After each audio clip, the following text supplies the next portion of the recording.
Virgo, quietly. This one deserves quiet.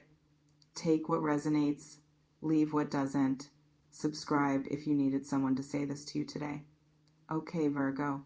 So let's go gently.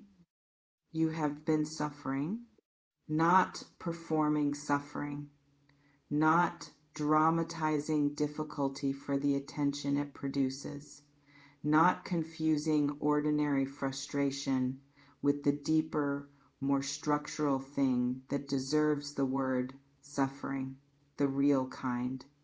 The kind that has a specific address in the body, a place it lives, a weight it produces, a quality it gives to the mornings that did not have that quality before the suffering began. The kind that becomes familiar not because it is welcome, but because it has been present long enough to become part of the texture of daily experience. The kind that you have stopped announcing, because there is nothing new to announce. It is simply there, the way certain weather is simply there, and you have learned to move through your days carrying it the way you carry everything else that cannot be set down.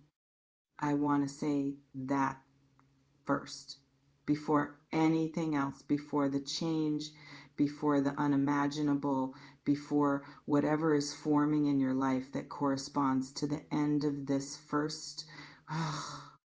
You have been carrying something real.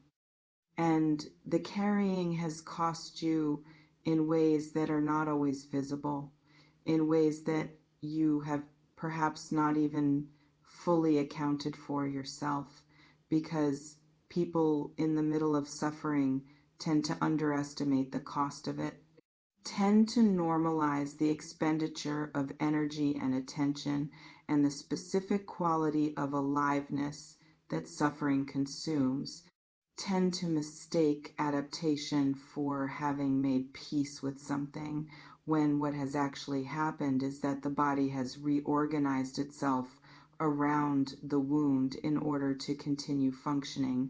The reorganization is impressive. It is also not the same as healing. It is not the same as the suffering being over. It is the body being very, very good at surviving something it was never designed to sustain indefinitely. The indefinitely is ending. Unimaginable. This word is the one that requires the most careful attention because it contains within it the specific description of why you have not been able to see what is coming. Not because you lack imagination. Your imagination is, in most directions, extensive and precise. But suffering does a specific thing to the imagination that is worth understanding. It calibrates the imagination to the suffering. It makes the imagination fluent in the territory of difficulty, fluent in anticipating the next problem, in preparing for the next disappointment, in projecting the likely forward extension of conditions that have been consistently hard into a future that is reasonably expected to be more of the same. This is not pessimism. It is accuracy. It is the imagination faithfully reporting what the available evidence suggests, and the available evidence across the period of the suffering has been suggesting more of the same, has been consistent in this suggestion, has been producing a forecast that the imagination has been producing faithfully with no other data available to introduce into the model. What is coming is outside the model. Not because the imagination failed, but because the data for it did not exist in the accessible record. Because what is approaching belongs to a category of development that the suffering period could not generate evidence for. That required conditions to align that the suffering period did not contain. And so the imagination, working faithfully with the available evidence, could not see it, could not imagine it. not because it is impossible, but because the evidence of its possibility had not yet arrived. The evidence is arriving in the form of the thing itself beginning to be real. What unimaginable change actually looks like. Not a single event, not the sudden, dramatic, everything is different now event that the word change tends to summon in the imagination. The dramatic event is the visible surface of change, not its substance. The substance of unimaginable change is quieter and slower and more profound than any single event. It is the gradual shift in the conditions that produced the suffering, the specific structural. It was always going to stay until something changed. Things that have been in place for however long the suffering has been in place, not the symptoms, the causes. The causes are moving, not all at once, in the way that structural things move when they finally move slowly at first, almost imperceptibly, detectable only to someone paying the specific quality of attention that registers what is happening at the level below the visible.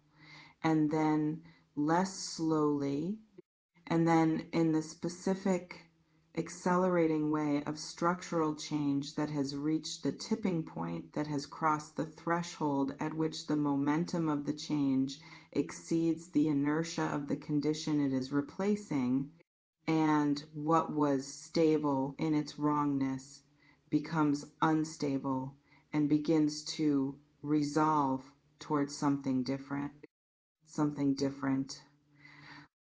Not better in the superficial sense of slightly improved, different in the specific structural, the conditions that produced the suffering are no longer the conditions, sense of different that makes the word unimaginable accurate, because from inside the conditions that produce the suffering, the conditions that do not produce the suffering are genuinely outside the model, genuinely beyond what the suffering period imagination can access, genuinely unimaginable until they arrive and are inhabited, and the imagination recalibrates to the new evidence, and what was unimaginable becomes simply real.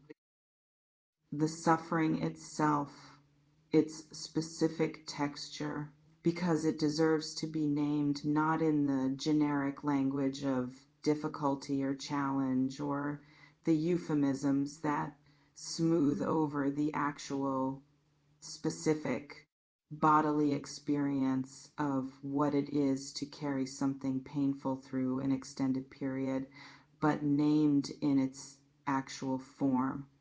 The way it wakes you at certain hours, the way it flavors things that should be neutral, the way it produces, in the moments when you forget about it briefly, the specific jarring quality of remembering the return of the weight after the brief reprieve, which is in some ways harder than the continuous carrying because it reintroduces you to what you have been carrying rather than allowing it to remain at the level of background hum. The specific texture of your suffering is yours. I cannot name it for you with precision. The precision belongs to you, to the interior experience of it, to the particular form it takes in your particular life. But whatever its specific form, whether it lives in a relationship, in a material circumstance, in the territory of something lost or something not yet found, or something present that should not be present, or something absent that should not be absent, whatever it is, it has been real, it has been continuous, and it has been costing you the specific, invisible, cumulative cost of being someone who carries a significant wound while performing the ordinary functions of a continuing life. That cost is real. and its ending is what the unimaginable change delivers, not the management of the suffering, not the improvement of the conditions that contain it. The ending, the specific, structural, the source is addressed and not merely treated ending. That means the wound can finally close rather than being cleaned and rebandaged indefinitely. Why unimaginable changes arrive as they do. They do not announce themselves in advance because they cannot. The conditions that permit their announcement are the same conditions that they themselves have not yet created. They arrive in the gap between what was and what will be, in the transitional space where the old conditions are losing their hold and the new conditions are not yet fully formed. And the person in the middle of the transition experiences not the clarity of seeing what is coming, but the specific, uncomfortable, groundless quality of someone who can feel that what has been holding them in place is no longer holding with the same force, without yet being able to see what the new ground looks like. That groundless feeling is not warning. It is the transition itself.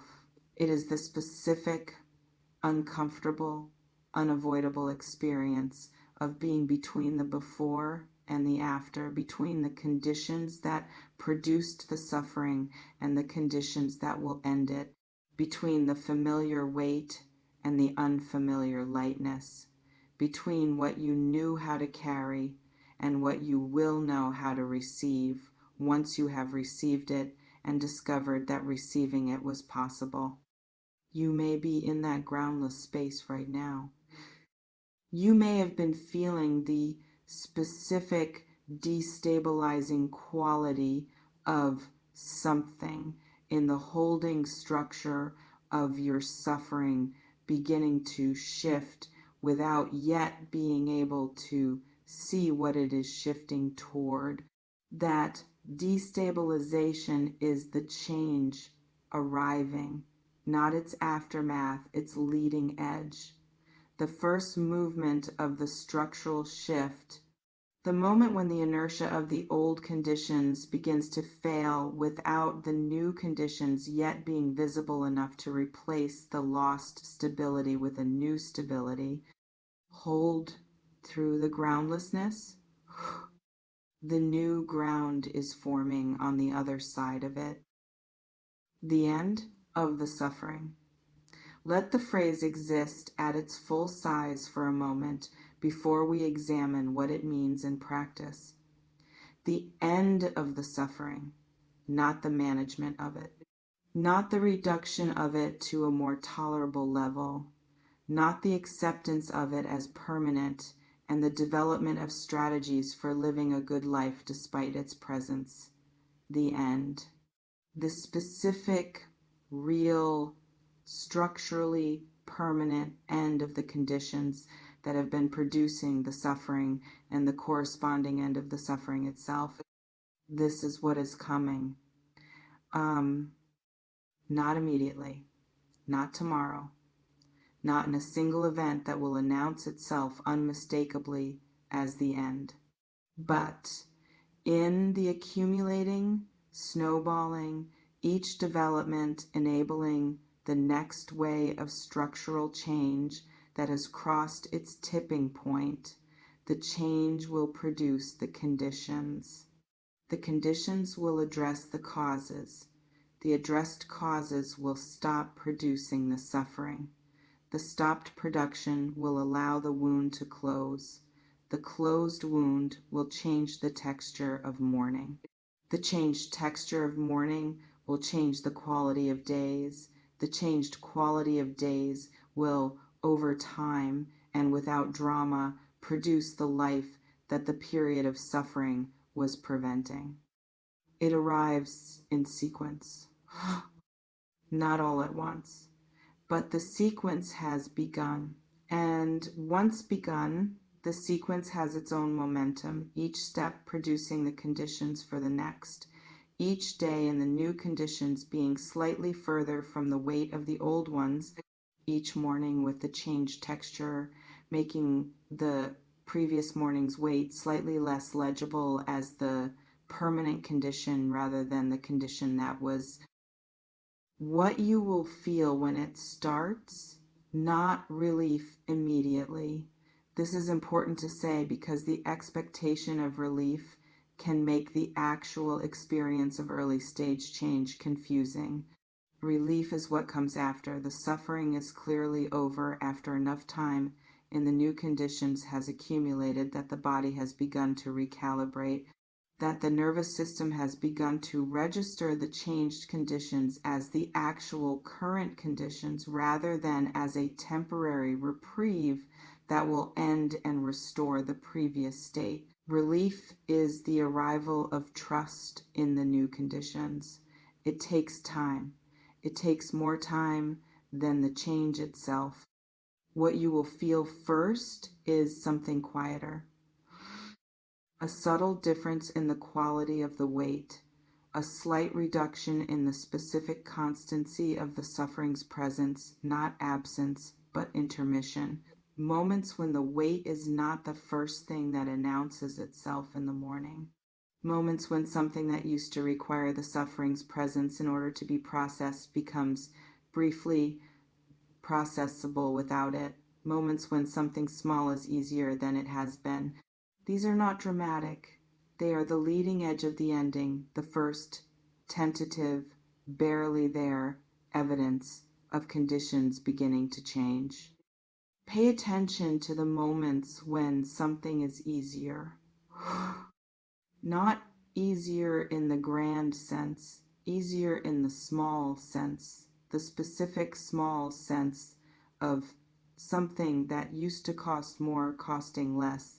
That is the change arriving in its first form.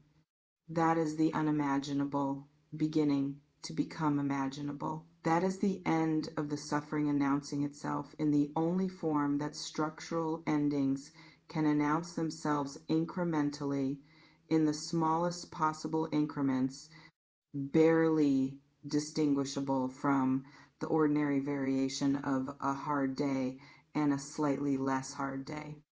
But it is not ordinary variation. It is the direction changing.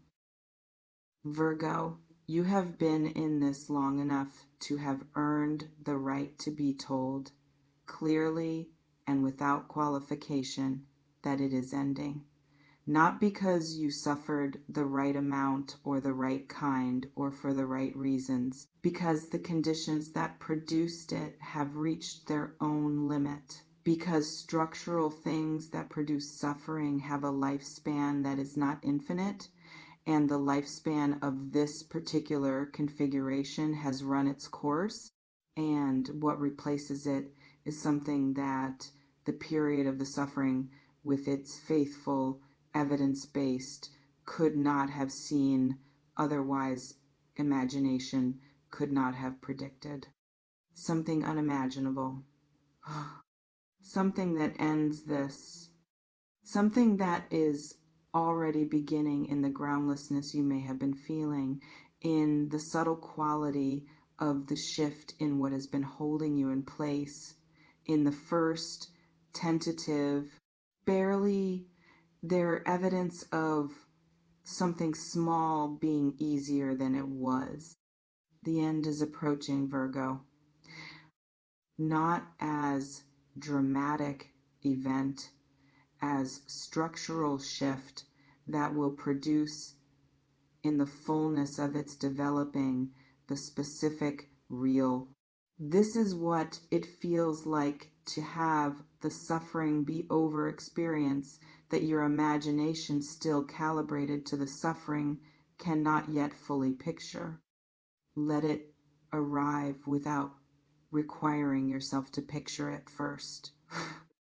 Let the unimaginable be what it is outside the model, outside the available evidence, outside the forecast, until it arrives and becomes real, and your imagination recalibrates to the new evidence, and you discover that what you could not imagine was all along simply the life that was waiting on the other side of this, that life is closer than it has ever been.